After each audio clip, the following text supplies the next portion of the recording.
dar y tomar. La igualdad en la relación de pareja, que de manera fundamental se expresa en la consumación del amor, se extiende también a otros ámbitos vitales. La relación de pareja se logra a través de una compensación continua entre dar y tomar, unida al amor. Un ejemplo. Un hombre le hace un regalo a su mujer porque la quiere. Nada más entregarle el regalo, él se encuentra en la posición superior. Él es el que da, la mujer toma. Ahora bien, ya que ella tomó, también siente una obligación hacia el marido. Así intenta equilibrar el desnivel, dándole algo a su vez, y dado que ella también ama a su marido, por precaución le da un poco más de lo que él le dio. En consecuencia, es el marido quien siente la presión de la obligación e intenta compensar lo recibido. Y dado que ama a su mujer, también él le da algo más de lo que de ella recibió. Así, a través de la necesidad de equilibrio unida al amor, se da un intercambio siempre creciente, un gran movimiento entre dar y tomar.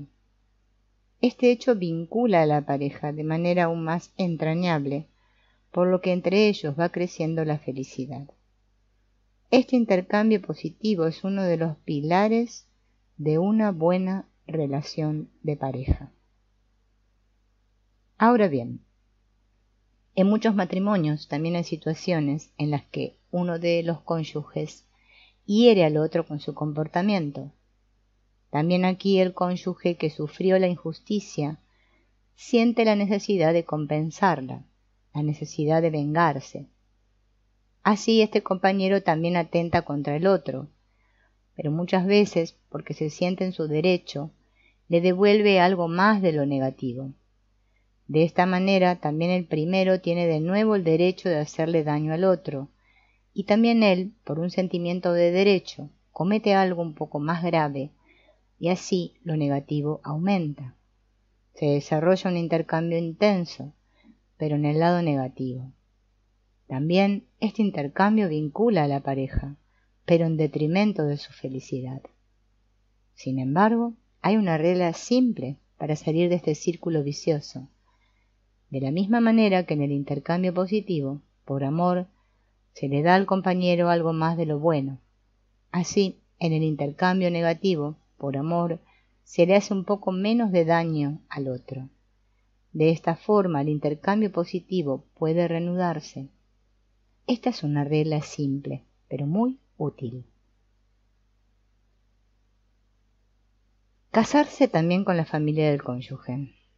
Cuando una pareja se encuentra, los compañeros, en un principio, suelen tener ciertas dificultades. Frecuentemente estos problemas se deben a que cada uno de ellos viene de una familia diferente. Durante los decenios de trabajo terapéuticos, con clientes individuales y con parejas, se ha podido observar cómo actúa la conciencia. El hecho es que no dice nada acerca del bien o del mal. De lo contrario, no sería posible que tantas personas cometieran tantas atrocidades con la conciencia absolutamente tranquila. La función más importante de la conciencia consiste en vincular al niño con su familia. La conciencia, con una sensibilidad extrema, reacciona a todo lo que el niño tiene que hacer o dejar de hacer para poder formar parte de esa familia concreta. Por tanto, un niño tiene la conciencia tranquila cuando actúa de manera que pueda formar parte de su familia. En cambio, tiene mala conciencia cuando hace algo por lo que debe temer por su derecho a la pertenencia. Ahora bien, lo que en una familia es considerado una condición para la pertenencia, en otra familia quizás ponga en peligro este mismo derecho. Así, por ejemplo, antaño había familias en las que era imprescindible ser católico. La persona que renegaba de esa fe era expulsada de la familia. En determinadas familias protestantes, el hecho de ser protestante era una condición indispensable para la pertenencia. Así pues, cuando uno de los cónyuges provenía de una familia marcada por el catolicismo y el otro de una familia marcada por el protestantismo, Frecuentemente ambos tenían mala conciencia por su relación. Temían haber perdido la pertenencia a sus familias de origen.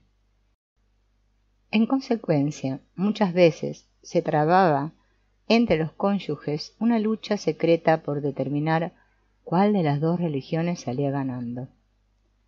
Para que una relación de pareja se logre, cada uno de los compañeros tiene que abandonar a su familia. Y esto no solo en un sentido externo, sino que cada uno tiene que dejar algunos principios que en su familia eran válidos, para negociar con su pareja principios nuevos que de alguna manera reconozcan los valores de ambas partes. En este nivel nuevo, la pareja puede vivir una relación entrañable. Algunos dicen, mi familia está bien, pero la de mi pareja es mala. Una frase así es veneno para la relación de pareja. Quien se casa con su pareja también tiene que casarse con la familia del otro. Eso significa que tiene que respetar y amar a la familia de su compañero como si fuera su compañero mismo. Solo así este amor puede lograrse. Infortunios en la pareja. Algunas parejas llevan un destino especial. Este sería el caso, por ejemplo, de una pareja en la que uno de los compañeros no puede tener hijos. El otro, sin embargo, los quiere tener. Aquel que no puede tener hijos tiene un destino personal, por lo que no puede exigir que el otro lo comparta con él. Por tanto, el que tiene este destino, interiormente tiene que dejar libre a su compañero. Si a pesar de todo, su pareja se queda, es un regalo muy especial y tiene que ser reconocido como tal. Una decisión así no se puede exigir. Así, cuando por ejemplo el hombre le dice a la mujer, es un regalo especial que te quedes conmigo, aunque yo no pueda engendrar ningún hijo, lo reconozco profundamente.